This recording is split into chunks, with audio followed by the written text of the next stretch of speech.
semuanya. Pagi.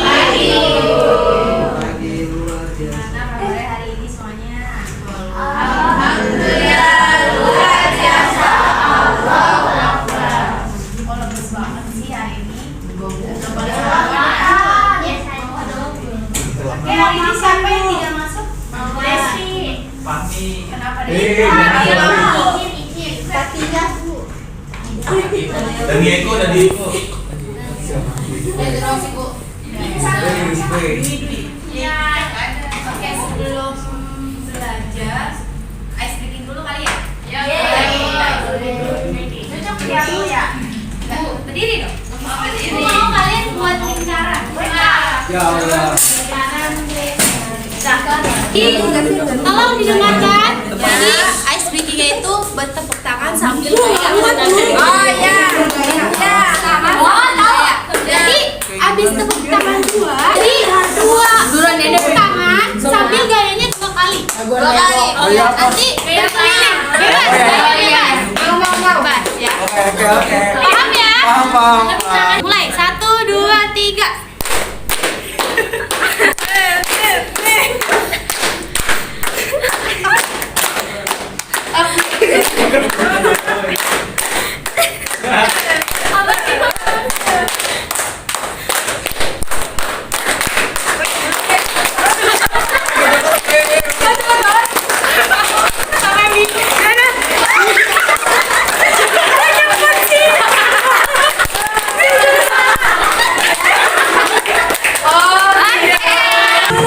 Udah semangat ya?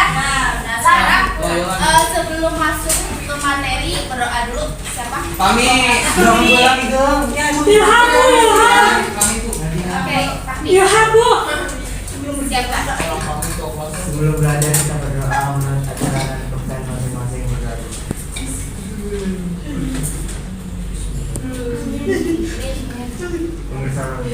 Assalamualaikum. Waalaikumsalam warahmatullahi wabarakatuh. Baik, hari ini kita akan belajar mengenai materi teks naratif.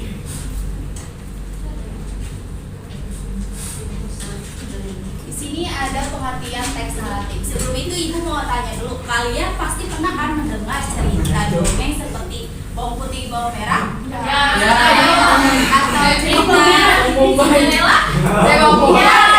Cinderella. Pasti pernah ya mendengar cerita seperti itu. Nah, cerita-cerita seperti itu perlu disebut dengan teks naratif. Karena apa? Karena dia itu memiliki sifat yang imajinatif.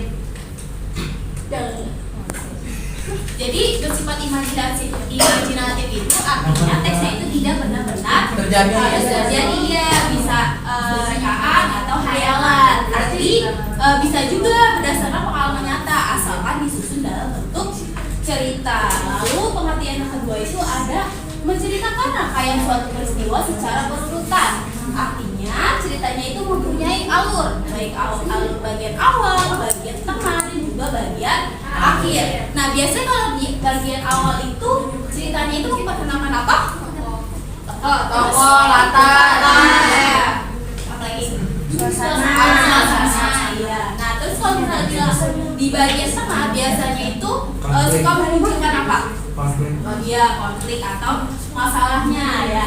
Nah selanjutnya ada bagian akhir. Bagian akhir itu biasanya penyelesaian dari masalah cerita tersebut. Nah, lalu yang ketiga biasanya menggambarkan seorang tokoh yang mengalami masalah dan berusaha. Nah, ini poin ketiga sama kedua itu berkaitan ya. Selanjutnya ada ciri-ciri teks naratif. Ada yang mau membaca? Mawar. Iya, jangan untuk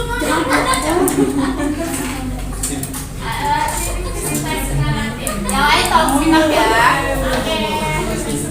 Masuk dalam ngobrol. Menggunakan bentuk kalimat yang menunjukkan kejadian di masa lampau. Yang kedua itu menggunakan keterangan yang umumnya muncul di awal kalimat seperti dahulu kala, suatu ketika, dan pada suatu ketika. Yang ketiga adanya cuplikan dialog atau percakapan antara tokoh. Yang keempat menggunakan kata sifat atau adjektif dalam teks naratif untuk memberikan gambaran penjelasan satu persatu ya. Jadi yang pertama itu menggunakan bentuk kalimat yang menunjukkan peristiwa kejadian di masa lampau. Artinya kejadian itu terjadi di masa yang sudah lewat, bukan masa yang sekarang. Ya. Nah yang kedua itu menggunakan kata keterangan yang umumnya itu muncul di awal kalimat. Biasanya suka ada ya kalau di awal cerita itu pada suatu hari, pada suatu hari atau malam kemarin. Nah yang ketiga itu adanya cuplikan dialog atau percakapan antar tokoh. Nah kalau yang poin ketiga ini biasanya bukan hanya ditemukan dalam teks naratif aja, ya tapi biasanya suka ada tuh di novel, di novel, terus di gimana lagi?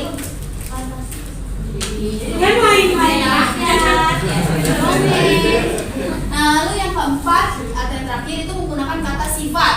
Kata sifat kayak gimana kata sifat itu? Jahat. Iya jahat. Ini jahat. Baik budi. Baik budi. Paham ya sampai sini? Ada yang mau ditanyakan? Ada.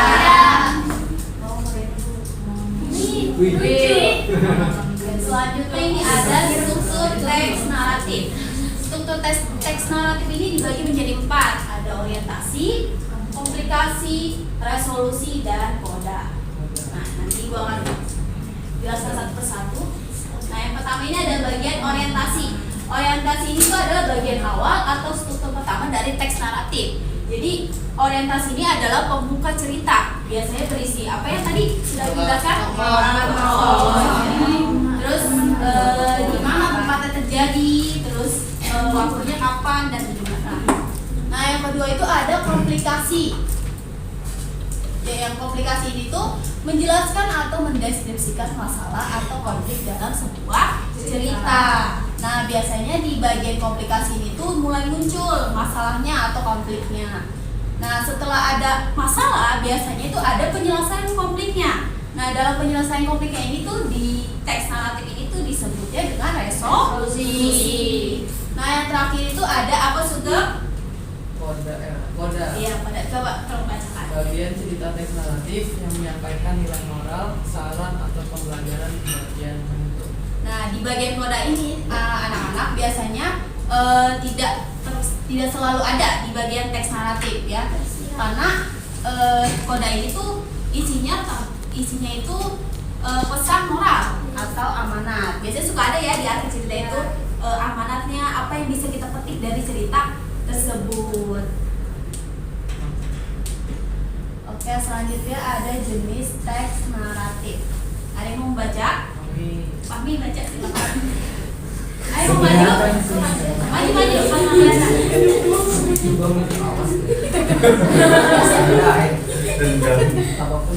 Jenis teks naratif yang pertama ada teks naratif ekspositoris. Karena narasi yang bertujuan untuk membuat pikiran pembaca terbangun sampai tergugah dari kisah yang disampaikan oleh penulis. Yang kedua teks naratif sugestif yang merupakan sebuah teks narasi yang ditujukan untuk menyampaikan makna yang bersumber dari sebuah peristiwa. Nah, jadi di dalam teks naratif itu berdasarkan sifat dan pesan dari peristiwa itu dibagi menjadi 2 jenis. Ya, ada jenis teks naratif ekspositoris dan jenis teks naratif sugestif. Nah, yang pertama itu ada teks naratif ekspositoris. Nah, dia ini tuh bertujuan untuk membuat pembaca itu terbawa ke suasana dan pemikirannya ketika membaca suatu cerita tersebut. Nah, yang kedua itu ada teks naratif sugestif. Nah, dari katanya aja udah kelihatan ya, sugestif artinya memiliki bersifat memberi sugesti atau makna tersirat. Selanjutnya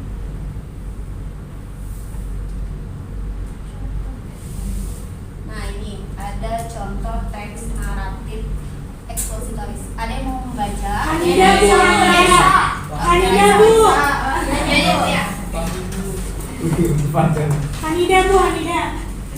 Contoh teks naratif ekspositoris. Judulnya semangat belajar akan di tengah keterbarusan. Suatu ketika di sebuah desa kecil yang tenang, hiduplah seorang anak bernama Raka. Dia adalah anak yang cerdas dan penasaran terhadap segala hal. Setiap pagi Raka berjalan kaki sejauh 5 km untuk sampai ke sekolah satu-satunya di desa itu. Aku ingin menjadi guru suatu hari nanti, Ibu, katanya penuh semangat kepada ibunya pintu berangkat ke sekolah. Namun tidak semua berjalan mulus. Sekolahnya tiba-tiba harus ditutup sementara karena atapnya yang rapuh dan membahayakan keselamatan murid. Raka dan teman-temannya merasa kecewa dan bingung harus belajar di mana. Pada suatu hari, kepala desa mengadakan pertemuan darurat dan memutuskan untuk menggunakan balai desa sebagai ruang belajar sementara. Meski sederhana, mereka tetap belajar dengan antusias. Setelah beberapa bulan, sekolah akhirnya diperbaiki dan dibuka kembali. Raka kini belajar lebih giat dari sebelumnya, dan dia tak pernah melupakan pelajaran itu. Terima kasih. Nah, dari cerita si Raka ini, siapa yang bisa menyebutkan hal yang bisa kita teladani dari tokoh si Raka ini? Semangat belajarnya, Bu. Ya, lanjut apa lagi? Dan semangat belajar? Sederhana, Bu. Iya, sederhana. Terus pantang menyerah, Iya. Belajar. Terus juga dia tentang sekolah meski keadaannya itu susah. Paham ya? Paham. Nah, lanjut ini ada contoh teks naratif sugestif. Ada yang mau baca? Iya nih. Sudah silakan baca. Kamu sudah silakan baca. Ayo Sugeng. Contoh teks naratif sugestif. Naratif sugestif. Nggak bisa baca. Kalau nggak kelihatan maju. Enggak, kayak gitu. Pada suatu ketika Balik lagi ke TK. dalam Tuhan Gaza yang telah dan terbunuh, hiduplah seorang lumal jurnalis muda bernama Hasan. Ia adalah lelaki pemberani dengan mata tajam dan hati yang lembut. Sehari-harinya ia berjalan menyusun puing-puing bangunan, membawa kamera tuanya yang setia merekam cerita duka dan harapan rakyat Palestina. Suaranya lantang di media sosial, memberitakan kebenaran yang ditutupi debu propaganda. Suatu malam pada tanggal 13 Mei 2023, setelah Hasan terluka dalam serangan udara Israel, ia dibawa ke sebuah rumah sakit kecil yang dindingnya penuh retakan. Istirahatlah di sini, Hasan, kau aman sekarang, bisik perawat yang merawatnya. Namun malam itu dentuman lain datang lebih kejam, lebih mematikan. Rudal menghantam rumah sakit itu dan Hasan tewas di ranjangnya sendiri. Dengan tangan masih memegang kamera, selamat jalan Hasan. Suara-suara duka mengalun dari Gaza hingga ke seluruh dunia. Suara Hasan telah dibungkam, tapi kebenaran yang ia rekam tetap hidup lebih kuat dari kebohongan manapun. Lanjut, Pak. Terima kasih sudah membacakan. Nah, dari cerita si Hasan ini, menurut kalian makna apa sih yang dapat kita ambil dari cerita si Hasan ini? Pemberani. Terus apa lagi? Dia Rela dia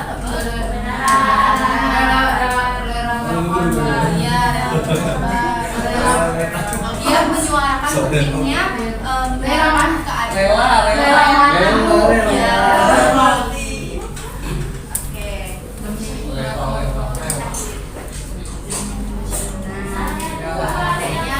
keadilan. Saatnya kita mengerjakan tugas. Waktu itu masih ini enggak? Masih panjang enggak? 5 menit lagi. Kan udah deh. Ibu kasih PR aja deh. PR-nya coba di PR-nya membuat kelompok. Satu kelompok itu 2 orang. Boleh pilih berpasangan. Pasangan. Yang 3 orang yang dipilih. Oh, sama beda. 2 aja. Oke. Dengarkan. Jadi dibuat itu kalian membuat salah satu jenis teks naratif yang tadi sudah ibu jelaskan. Ada teks story sama apa tadi? Apa? Nanti satu kelompok itu pilih salah satu mau jenis yang mana, mau ekspositoris atau sugestif. Nanti kalian buat mind mapping. Ya, contohnya kayak gini. Tentang konsep ya, Bu ya. Buat mind mapping.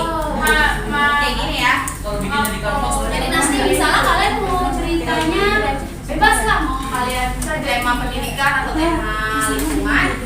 atasnya kalian kasih judulnya dulu.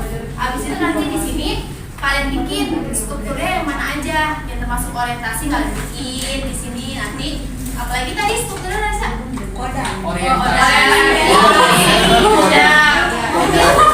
Bikin yang semenarik dan sekreatif mungkin. Nanti yang paling bagus dipajang di kelas ya. Bikinnya pakai kertas APS ya. Kan lebih enak pakai kertas APS daripada teknologi ya kan. Paham ya sama tugasnya? Paham, Bu. Oke, kita akhiri aja pembelajaran hari ini Dengan mengucapkan mengucapkan alhamdulillah. Semoga apa yang ibu sampaikan hari ini bisa menambah wawasan kalian, bisa menambah ilmu pengetahuan kalian ya. Semangat terus, jangan lupa tugasnya dikerjakan, minggu depan dikumpulkan ya. Presentasi Bu. Kenapa? Presentasinya. Alih aja Bu. Gak usah dikumpulkan aja ya. Jadi ibu akhiri, assalamualaikum warahmatullahi wabarakatuh. Waalaikumsalam.